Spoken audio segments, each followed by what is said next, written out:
Assalamualaikum warahmatullahi wabarakatuh. Perkenalkan, saya Yuta Fani Ariski dari 5 PGMIC. Di sini saya akan menjelaskan terkait pembelajaran semiotik bahasa Indonesia. Pengertian semiotik. Kata semiotik merupakan istilah yang mengacu pada studi tentang makna berasal dari bahasa Yunani kuno, yaitu sema atau bentuk nominal yang berarti tanda atau lambang. Bentuk verbalnya adalah seimano yang berarti menandai atau melambangkan. Kata atau lambang di sini sebagai kata sema adalah tanda linguistik yang terdiri dari dua komponen. Komponen yang pertama berwujud bentuk-bentuk bunyi bahasa. Komponen yang kedua yaitu diartikan atau makna dari komponen yang pertama. Unsur semiotik. Unsur semiotik itu ada tanda dan simbol. Yang pertama itu tanda terbagi menjadi 3 jenis, yakni yang pertama auditif, yaitu indera pendengaran. Misalnya bentuk sebagai tanda tibanya waktu sholat. Nah, sirine sebagai tanda atau orang terkena musibah, terus adanya bel rumah sebagai tanda atau tamu yang hendak masuk ke rumah. Yang kedua yaitu visual, berhubungan dengan indera penglihatan. Nah, berhubungan dengan indera penglihatan ini misalnya lampu lalu lintas. Kita akan melihat adanya lampu lalu lintas. Yang ketiga yaitu audiovisual, yaitu berhubungan dengan penglihatan dan pendengaran. Misalnya ambulan yang membunyikan sirene dan lampu merah yang berputar-putar di atasnya. Nah, itu sebagai tanda diberi jalan agar bisa segera sampai ke tujuannya. Lalu, lambang atau simbol memiliki pengertian sebagai sesuatu seperti tanda lukisan, tulisan, perkataan yang menyatakan suatu hal yang mengandung suatu makna tertentu. Misalnya, warna merah pada bendera Sang Merah Putih. Nah, warna merah ini merupakan simbol atau lambang dari keberanian, dan warna putih merupakan lambang kesucian. Yang ketiga, adanya definisi. Definisi adalah suatu pernyataan mengenai ciri-ciri penting suatu hal dan biasanya lebih kompleks dari pengertian. Makna atau pengertian suatu hal, definisi adalah suatu batasan atau arti. Bisa juga dimaknai kata, frasa, atau kalimat yang mengungkapkan makna atau keterangan atau ciri utama dari orang, benda, proses, atau aktivitas. Contohnya di sini, setia, yaitu kita merasa terdorong untuk mengakui, memahami, menerima, menghormati, dan mematuhi, dan juga melestarikan. Yang keempat, adanya konsep. Nah, konsep itu sendiri adalah suatu hal umum yang menjelaskan atau menyusun suatu peristiwa, objek, situasi, ide, atau akal pikiran dengan tujuan untuk memudahkan komunikasi antara manusia dan memungkinkan manusia untuk berpikir lebih baik. Contohnya yaitu yang pertama, adanya kata yang berkonsep, bebas konteks atau acuannya dapat dihindari. Misal, kursi, anggur, lemari, kuda. Yang kedua, adanya kata yang berkonsep bebas konteks, acuannya tidak dapat dihindari. Misalnya demokrasi, sakit, panjang. Nah, yang ketiga, kata yang berkonsep tetapi harus terikat konteks yang tetapi dan karena. Itu contoh kata-katanya ya. Lalu di sini ada jenis-jenis semiotik. Nah, jenis-jenis semiotik ini ada 11 ya, teman-teman. Yang pertama yaitu semiotik konseptual. Nah, apa sih semiotik konseptual? Semiotik konseptual yaitu makna dan denotatif atau makna kognitif yang merupakan faktor sentral dalam komunikasi bahasa.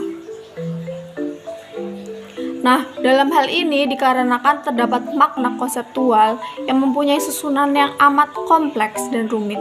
Contohnya ibu. Kan ibu merupakan makna konseptual, seorang wanita yang melahirkan seseorang. Seperti itu. Yang kedua yaitu semiotik gramatikal. Semiotik gramatikal atau gramatikal sama halnya afiksasi, reduplikasi, komposisi, atau kalmatisasi. Nah, contohnya yaitu sematik gramatikal atau makna gramatikal, yaitu fiksasi prefiks berdengan sama dengan baju. Makna gramatikal yang didapat yaitu mengenakan baju, seperti itu. Yang ketiga yaitu semantik leksikal. Nah, semantik leksikal adalah makna sebenarnya sesuai dengan hasil observasi indera kita. Nah, makna yang ada dan ada pada kamus. Maksud makna dalam kamus adalah makna dasar atau makna konkret. Contohnya, kuda sejenis binatang, ibu adalah seorang perempuan yang melahirkan. Terus ada juga makna konotatif. Nah, makna konotatif merupakan makna lain yang ditambahkan di makna denotatif yang ada di suatu leksem. Nah, makna konotatif atau evaluasi ialah makna tambahan terhadap makna dasarnya yang berupa nilai-nilai atau gambar tertentu. Contohnya, makna dasar denotasi, makna tambahan konotasi. Merah sama dengan warna. Contohnya ya, berani sama dengan dilarang, ular sama dengan binatang, menakutkan atau berbahaya, seperti itu.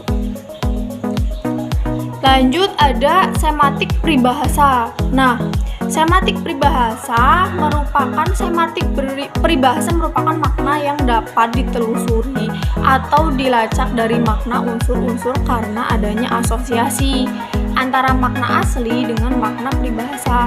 Contohnya seperti anjing dan kucing, dua orang yang tidak pernah akur, seperti itu. Selanjutnya yaitu adanya semantik asosiatif. Nah, semantik asosiatif merupakan makna yang mempunyai suatu leksem atau kata yang berhubungan dengan terdapatnya hubungan kata dengan suatu yang ada di luar bahasa. Contohnya, makna asosiatif adalah kata merah berasosiasi dengan keberanian, kata hitam berasosiasi dengan kejahatan, seperti itu. Nah, yang ketujuh adanya makna non-referensial. Nah, makna non-referensial merupakan makna yang tidak memiliki acuan atau referensi kata dan karena supaya tidak termasuk dalam kata yang mempunyai makna referensial karena tidak mempunyai referensi. Contoh, kata dan atau dan karena. Kata-kata tersebut tidak memiliki acuan dalam dunia nyata. Yang kedelapan yaitu makna sempit. Makna sempit yaitu merupakan makna yang lebih sempit dari semua ujaran. Makna luas dapat menyempit atau suatu kata yang berasalnya mempunyai makna luas generik dapat bermakna sempit spesifik karena dibatasi. Contoh, ahli bahasa. Makna yang dimaksud bukan semua ahli, melainkan seseorang yang mengalihkan dirinya dalam bidang bahasa. Selanjutnya yaitu makna luas. Makna luas yaitu merupakan makna yang di dalamnya di satu kata yang lebih luas dari perkiraannya. Makna luas merupakan makna ujaran yang lebih luas dibandingkan makna pusatnya. Contoh, makna luas yaitu makna sekolah di kalimat ia bersekolah lagi di sekolah yang lebih luas dari makna gedung tempat belajar, seperti itu.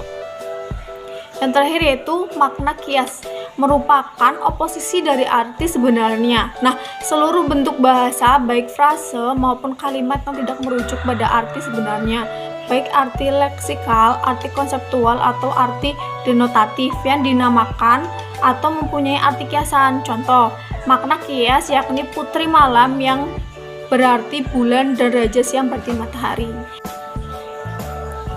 Mungkin dari saya cukup terkait pembahasan pembelajaran semantik bahasa Indonesia. Terima kasih teman-teman, jangan lupa jaga kesehatan dan tetap mematuhi protokol kesehatan.